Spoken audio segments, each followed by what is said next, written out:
Hi friends, how are you all? Welcome back to my channel Sarita creations and vlogs.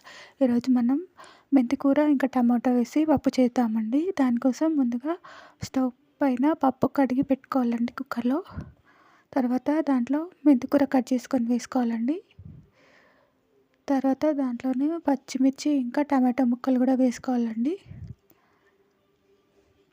పప్పు తొందరగా ఉడకడానికి కోసమని కొంచెం పసుపు, కొంచెం ఉప్పు, కొంచెం ఆయిల్ వేసుకుంటే తొందరగా ఉడుకుతుందండి. ఇవన్నీ కలుపుకున్న తర్వాత లిడ్ పెట్టుకొని 3 విజిల్స్ రానివ్వాలండి. నా ఛానల్ చూస్తున్న వాళ్ళందరికీ చాలా థ్యాంక్స్ అండి.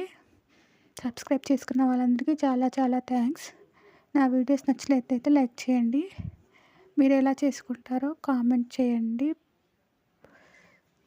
దాని లోపలికి పోపు పెట్టుకుందామండి. దానికోసం ప్యాన్లో ఆయిల్ హీట్ చేసుకొని పోపు దినుసులు వేసుకోవాలి. తర్వాత ఎండుమిర్చి, వెల్లుల్లి, కరివేపాకు వేసుకోవాలండి. అంతే, సింపుల్గా అయిపోతుందండి. చాలా తొందరగా అయిపోతుంది. ఒకసారి ట్రై చేయండి, ఎలా వచ్చిందో కామెంట్ చేయండి. థ్యాంక్స్ ఫర్ వాచింగ్ అండి.